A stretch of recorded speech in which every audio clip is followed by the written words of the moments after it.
Hai teman-teman, terima kasih ya teman-teman ya udah meluangkan waktunya untuk melihat videoku yang sangat sederhana ini. Mungkin teman-teman kenalnya sama aku awalnya ngelihat aku bikin video di pinggir jalan ya, yang neriakin orang-orang termasuk kalian yang belater, gapyak. Halo Mbak I love you. Mas, mampiro. Pak, njaluk tebune, Pak. Pak pemerintah, dalane dandanono, Pak. Biasanya aku tuh neriaknya seperti itu. Jadi kalau teman-teman subscribe, nanti akan muncul videoku yang seperti itu. Yang itu hanya untuk sekedar hiburan dan juga untuk ya mengurangi beban hidup lah. Untuk menambah pertemanan juga meskipun di dunia maya. Jadi meskipun berteman di dunia maya ya nggak masalah gitu, asalkan sebisa mungkin itu membawa manfaat gitu. Oke, nah selain teriak-teriak, aku juga ingin membagikan ini sebuah FR. Oh, FR kayak kaskuser ya. Ini awalnya. Oh ya, sebelum ini awalnya, ini ada cerita gini. Aku tuh mau beli bibit kiojok dan dalhari. Pengennya seperti itu. Terus karena promonya itu kalau nggak salah, kalau beli satu itu 50.000 bibitnya ya. Kalau 100.000 bisa dapet 3. Kalau nggak salah gitu ya. Udah 1 tahun yang lalu ya bibitnya ini. Belinya online. Nah, setelah itu ya pikir-pikir ya udah 100.000. Terus karena pengennya itu cuma kiojok sama dalhari, jadi yang jenis ini tuh asal jeplak aja nih, cuma ngeliat terus ya udahlah beli yang namanya mutiara hitam, black pearl ya.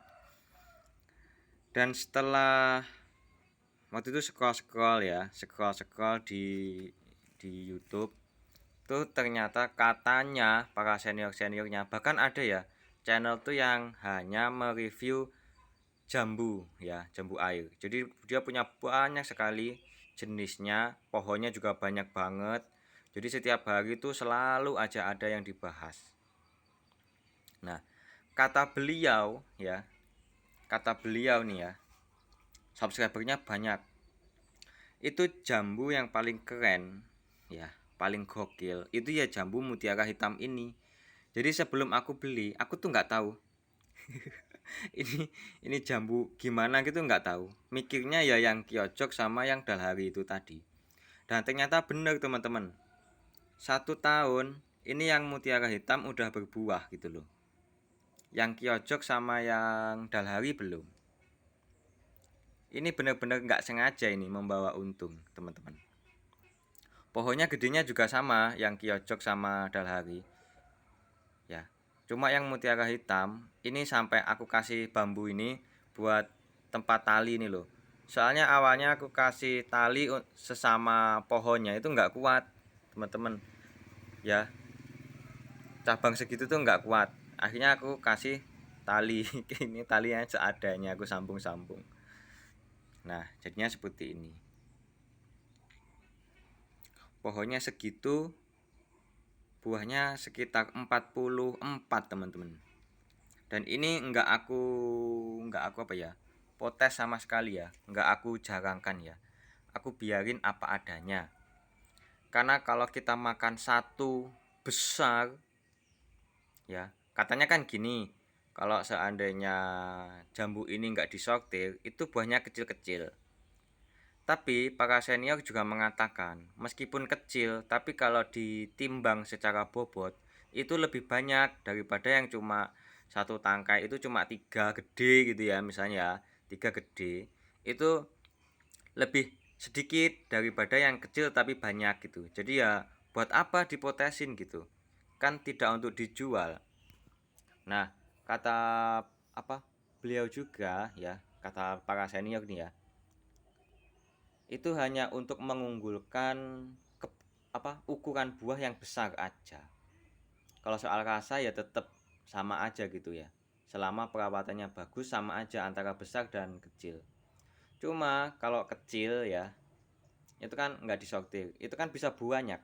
Nah kalau banyak kan, kalau kita makan sendiri kan yang penting banyaknya, bukan ukuran besar atau kecilnya gitu.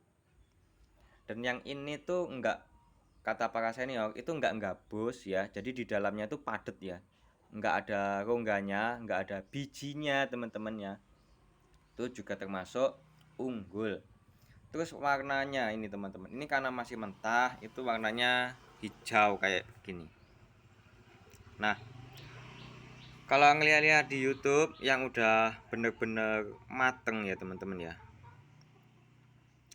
yang udah bener-bener mateng, ini warnanya akan merah kehitaman ya. Jadi kayak merah apa ya, merah, pokoknya merah hitam gitu.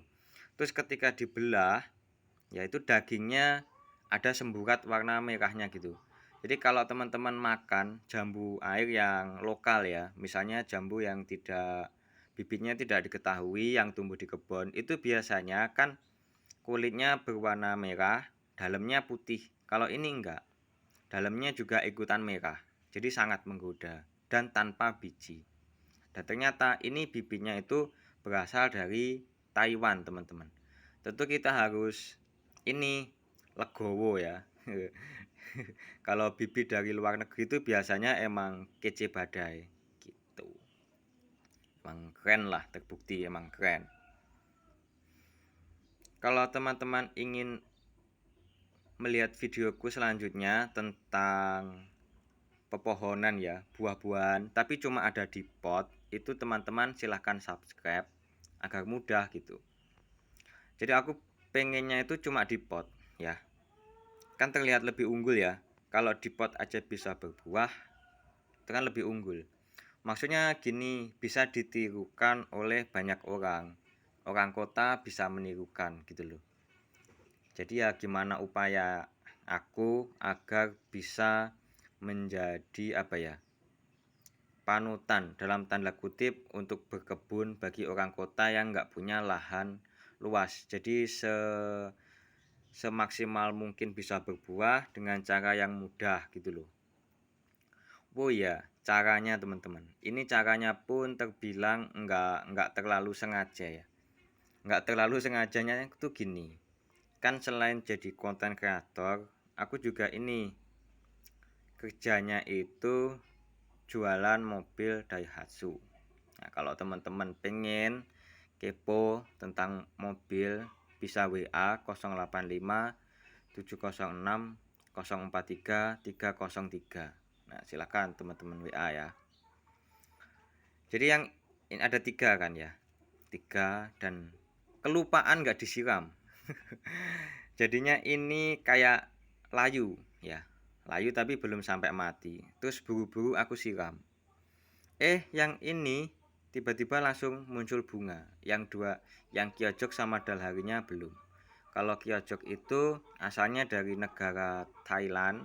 Kalau yang dalhari itu asli Indonesia, tepatnya di Yogyakarta. Kalau aku nggak salah ya. Ngebacanya dulu setahun yang lalu. Kalau nggak salah sih dari Yogyakarta ya. Gitu. Kalau soal rasa ini tergantung perawatan juga, tapi juga tergantung genetika. Jadi jenis itu juga sangat berpengaruh. Ya, pertama jenisnya harus benar, terus perawatannya juga benar. Nah, untuk memaniskan jambu air, ini aku juga banyak belajar kepada teman-teman juga yang udah lebih duluan ya membuahkan jambu air. Itu pertama enggak kena air hujan sama sekali, itu rasanya jauh lebih manis. Jadi ini aku taruh di pot, itu salah satu keunggulannya. Kalau misalkan hujan atau mendung, ini aku angkut, aku masukin ke teras kayak gini supaya enggak kena air hujan. Terus di pot ya, kalau kita pot pohon jambu dengan perawatan yang benar, ternyata itu juga rasanya lebih manis daripada yang ditanam di tanah langsung. Ini ada penjelasannya karena kita bisa men-setting nutrisi apa saja yang kita kocorkan ya. Semakin banyak nitrogennya, itu biasanya buah menjadi lebih hambar.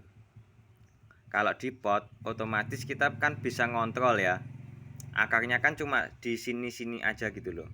Kalau di tanah langsung, itu dia akan membabi buta ya. Akarnya itu bisa ke mana-mana gitu loh. Sehingga dia ini bisa menyerap nitrogen sebanyak mungkin semau dia.